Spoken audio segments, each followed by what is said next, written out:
Mesdames et messieurs, bonsoir et bienvenue dans votre journal local. À la une aujourd'hui, l'avenir de la prison Saint-Michel qui a été débattu lors du conseil municipal. À venir toujours celui de la base aérienne de Francazal mérite un débat public selon le groupe des Verts à la mairie de Toulouse. Le salon de l'habitat débute demain au parc des expositions, un salon qui mettra fortement en avant la filière bois.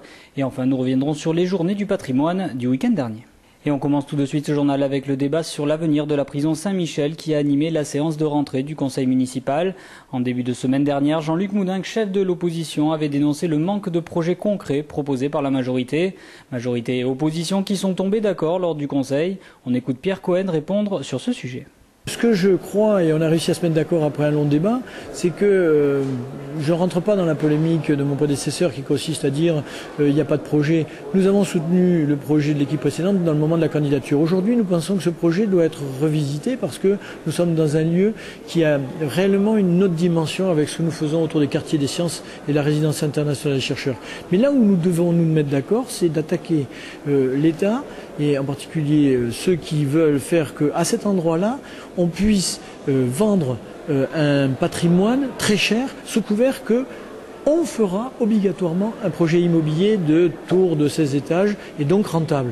Aujourd'hui, tous, et là nous sommes tous tombés d'accord, opposition avec la majorité, et nous le disons depuis 2 ans et demi que nous sommes élus, avec les résistants, les riverains, la plupart des Toulousains, il y a nécessité de l'inscrire comme un patrimoine culturel, de mémoire et historique afin qu'il puisse être acheté à hauteur, revisité en fonction du cours de la vie, à hauteur de 750 000 € qui a été chiffré en 2002 par les domaines.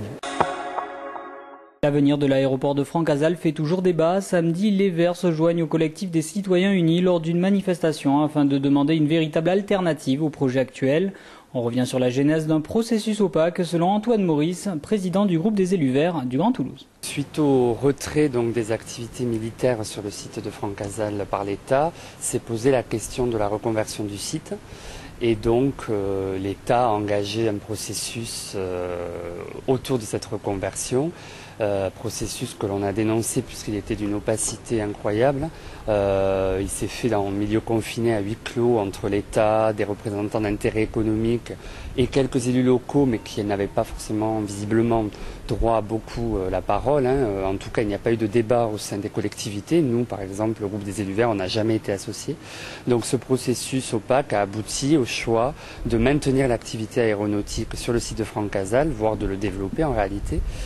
Et c'est pour ça qu'il y a une forte mobilisation de collectifs citoyens unis auxquels vont s'adjoindre les élus verts et les militants écologistes parce que nous voulons avec eux demander que soit mise à l'étude une véritable alternative à ce projet de maintien et développement de l'activité aéronautique sur le site.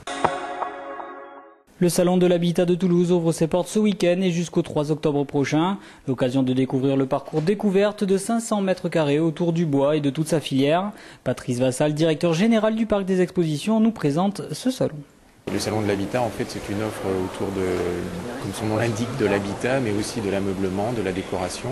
Et on vient principalement au salon de l'habitat quand on a des projets d'amélioration de l'habitat, de rénovation, voire d'équipement autour des énergies renouvelables, autour du chauffage et de l'énergie solaire.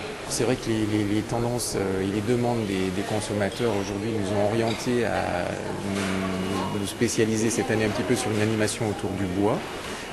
Puisque en fait on aura avec notre partenaire Midi-Pyrénées Bois une animation sur 500 mètres carrés qui présentera l'intégralité de la filière, depuis la sylviculture jusqu'à l'utilisation du bois dans le meuble, dans la construction bois, enfin le bois globalement dans l'habitat et dans son quotidien.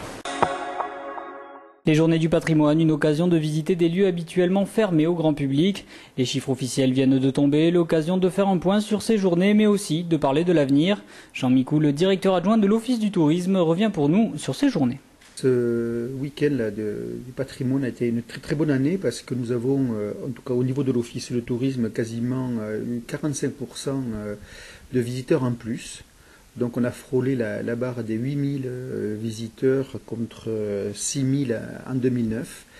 Et vraiment, c'était un très très très bon cru. Ça nous encourage surtout à proposer aux Toulousains d'autres thématiques, des thématiques nombreuses pour découvrir leur ville.